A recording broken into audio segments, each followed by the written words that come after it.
I'm going to feature a survey. But first, I need to ask the expert at hand. This is my friend and advocate for amphibians, Jack Perks. So then, Jack, why is the ARG's record pool so important, and how do we go about being part of it?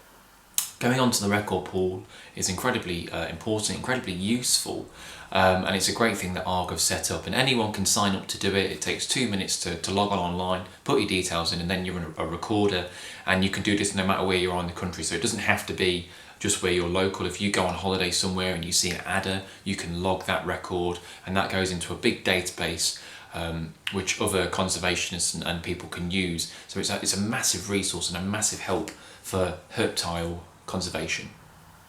So what would you say are the main points, about spotting and handling herptiles? That's amphibians and reptiles to you and I.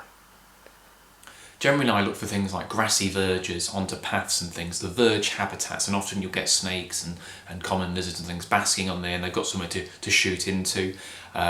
Pits of sand or rock which stand out from the vegetation, they'll go on there and they'll bask again because they get in the heat. Early morning is always best. You think at night these reptiles get very cold, so in the morning the first thing they want to do is to bask. So early morning they're slightly more sluggish, they're out in the open basking, so they're easier to spot. As with amphibians, they don't work quite the same way, so you'll see them throughout the day, but often they're hidden because amphibians, a lot of things like to eat frogs and newts and things. The best time to see those, of course, is in the spring. So how would you say someone should go about attracting reptiles and amphibians to their gardens? So have yourself a pond, maybe even let a small part of your garden go wild, let the grass grow, and it gives the frogs somewhere to hide, gives them somewhere to eat. More so for reptiles, log piles are fantastic. These provide a hibernaculum, so somewhere for them to hibernate in the winter. They also provide shelter, they provide food in the form of invertebrates, and they provide somewhere to bask. So that if you could do only 2 things to attract herptiles and amphibians into your garden, get yourself a log pile and get yourself a pond.